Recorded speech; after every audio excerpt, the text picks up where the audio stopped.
Penn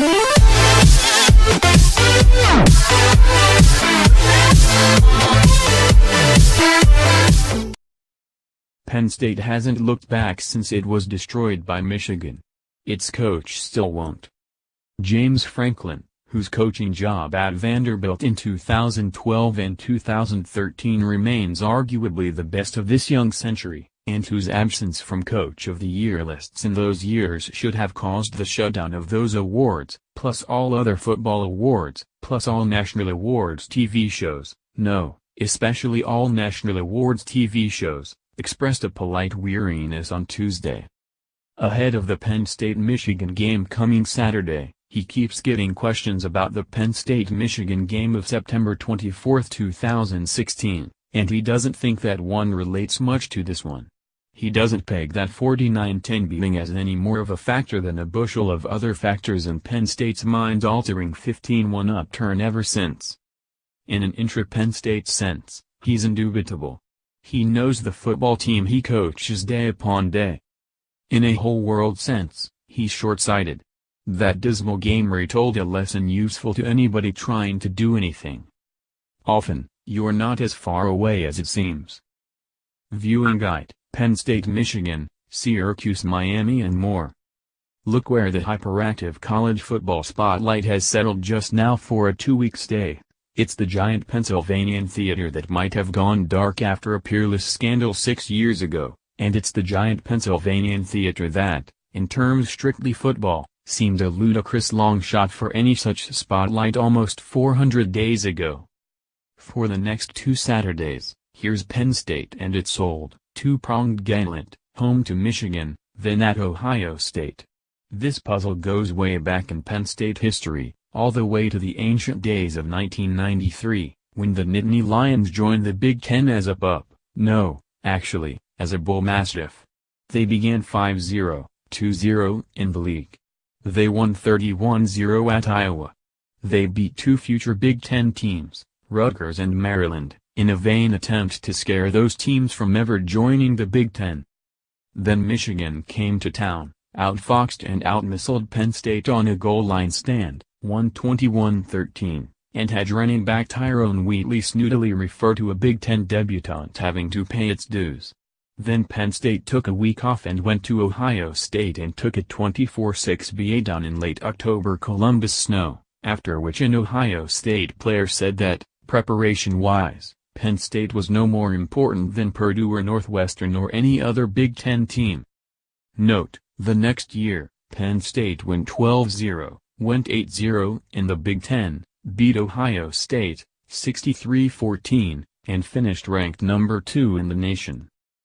For playoff contenders, that bad loss means a lot less than those good wins.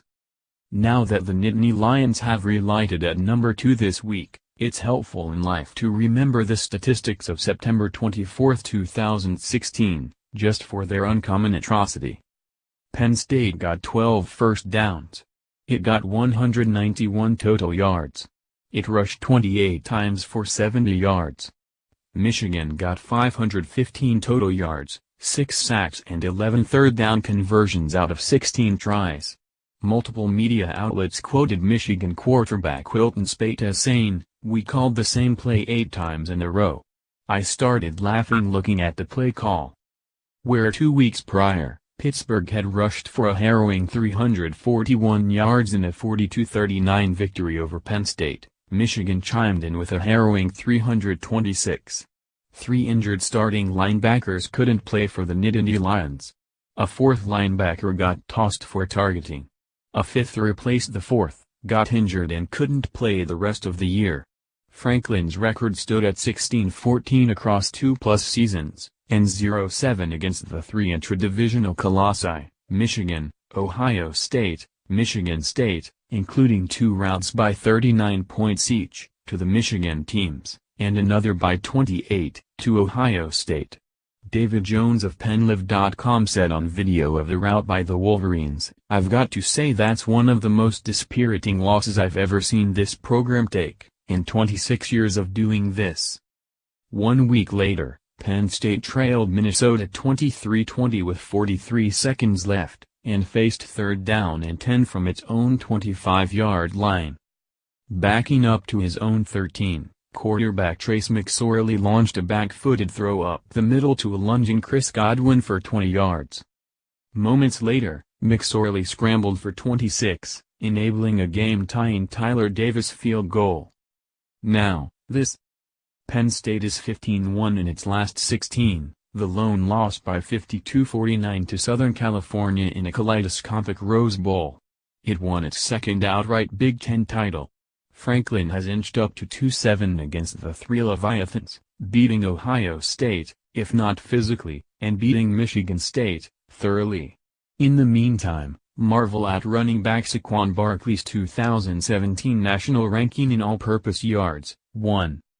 The Lions' national scoring defense ranking this season, 1. Total defense ranking, 9. Yards per play defense ranking, 4. What a lousy position into which to hurl the subset of your fan base that had concluded you're no good.